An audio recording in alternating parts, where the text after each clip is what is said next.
Bonsoir à tous. Salut. Qui est monté dans ce train sans avoir une destination en tête? Moi. Toute personne qui prend le train ou qui prend sa voiture a une destination en tête. C'est vrai. Si tu montes dans le train sans destination, soit c'est que t'es perdu, soit que t'es un peu fou, quoi. C'est ça. T'es pas d'ici alors.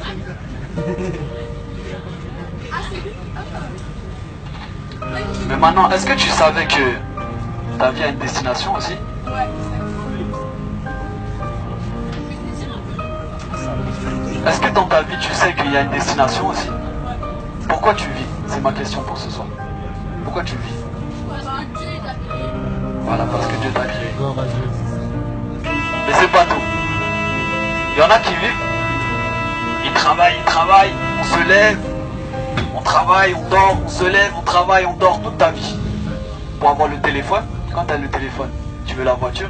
Quand tu as la voiture, tu veux la maison. Quand tu as la maison, tu veux une autre maison. Même quand tu as une femme, des fois tu veux une autre femme.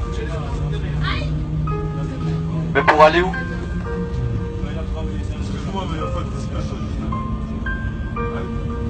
Pour aller où? C'est pas le trajet qui compte, c'est la fin en fait. C'est ça. C'est la fin qui compte. Maintenant, aujourd'hui, j'aimerais te dire, la fin d'une chose vaut mieux que son commencement. Peut-être tu commences avec l'argent, mais l'argent c'est pas la fin. La fin c'est la mort, parce qu'il est donné à tous les hommes de mourir une fois. Longtemps tu t'es préparé pour acheter ta voiture. Longtemps tu t'es préparé pour avoir ta femme. Mais combien de temps tu t'es préparé pour rencontrer Dieu? Et la Bible nous dit pourtant, prépare-toi à rencontrer Dieu. Maintenant, à n'importe quel moment tu peux mourir. J'espère que tu vivras longtemps. Mais malheureusement, il y en a qui meurent à 20 ans. Il y en a qui meurent à 18 ans. Qui avait demandé? Personne.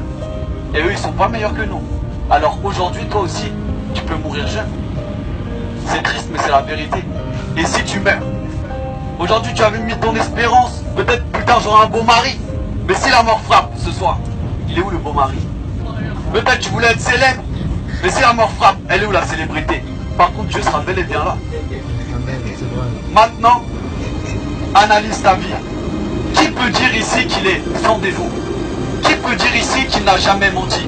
Qui peut dire ici qu'il n'a jamais convoité une femme avec ses yeux? Moi, je l'ai déjà fait. Mais la Bible dit qu'aucun menteur n'héritera du royaume des cieux. Qu'aucun idolâtre n'héritera du royaume des cieux. Qu'aucun débauché n'héritera du royaume des cieux. La Bible va jusqu'à dire que tous les hommes sont pécheurs et sont privés de la gloire de Dieu. Donc malgré que tu aies un beau visage, malgré que tu es apprécié par tous tes amis, si tu es devant Dieu, Dieu est saint. Tellement saint que ses yeux ne peuvent même pas voir le péché. Comment tu vas rentrer dans le royaume de Dieu? Et même si tu es, même quand tu seras jeté en enfer, ce sera juste. Parce que le cœur de l'homme est mauvais. Aucune religion ne peut te sauver. Parce que la religion, c'est croire. J'ai fait ces actions, je vais mériter le ciel. Tu crois que tu mérites le ciel? La Bible dit qu'on n'est pas sauvé par les œuvres, mais qu'on est sauvé par la foi en Jésus-Christ. Parce que tout a un prix dans la vie. Même tes péchés ont un prix. C'est pas gratuit. Dieu est juste et quelqu'un doit payer. C'est pour ça que Dieu, dans son grand amour, oui, parce que Dieu est amour, sa volonté est que tout homme soit sauvé, que tout homme ait la vie éternelle. Il a envoyé Jésus-Christ, son Fils. Il a bu la coupe de la colère de Dieu. Toutes les fois où tu as menti, toutes les fois où tu as haï, Jésus-Christ l'a subi par amour pour toi. Parce que tout comme un père a compassion de ses enfants, l'Éternel a compassion de ceux qui le craignent. Dieu te demande simplement une chose. Repens-toi. Cesse de faire le mal. Cesse de vouloir être le Dieu de ta vie. Mets ta foi en Jésus-Christ, tu seras sauvé. Vous savez, dans la Bible, j'ai lu une histoire, je vais la partager avec vous.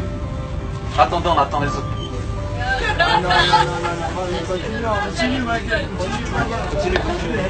Les gens écoutent. Tu vois, il y avait une femme samaritaine. Elle était au bord d'un puits. Jésus-Christ, il passait par là, il avait faim, il avait soif, il aurait pu rentrer à la maison, manger, dormir. Mais comme il ne cherche pas ses intérêts, il est venu au bord de cette femme qui était au bord du puits pour lui parler. Tout comme moi, j'aurais pu rester à la maison. J'ai des frères, j'ai des soeurs, j'ai ma maman, j'ai mon père. Mais aujourd'hui, je suis là, je sais même pas quelle heure il est, je parle dans le train. C'est quoi la suite de l'histoire? La suite de l'histoire, c'est qu'en fait, cette femme, Jésus lui dit, si tu bois de cette eau, tu auras encore soif. Tous les jours, tu vas venir ici boire. Tu vas boire, tu rentres à la maison. T'as soif, tu retournes. Mais il a dit, mais si tu bois de mon eau, tu n'auras plus jamais soif.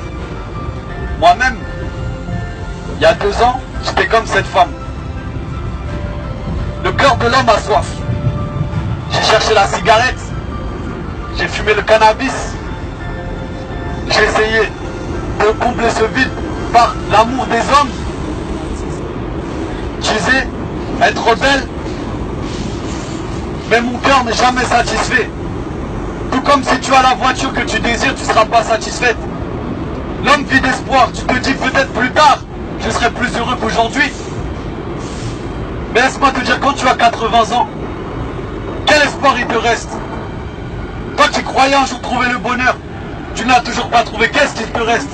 C'est pour ça qu'il y a des personnes âgées qui sont aigries. Tu vois la mort s'approcher. Et qu'est-ce qu'il restera de tous tes biens? Qui va en profiter? Personne. Ta vie n'a été que du vent. Tes soirées n'ont été que du vent. Toutes tes relations amoureuses n'ont été que du vent. Parce que tu as construit la maison sur le sable. Mais Dieu veut que tu construises la maison sur le roc. Amen. Sur sa parole. Parce que Dieu n'est pas un homme pour mentir. Ce soir, qu'est-ce que tu feras de cette parole? Amen. Mets ta foi en Jésus-Christ. Et Dieu te promet la vie éternelle. Amen. Amen. Que Dieu vous bénisse.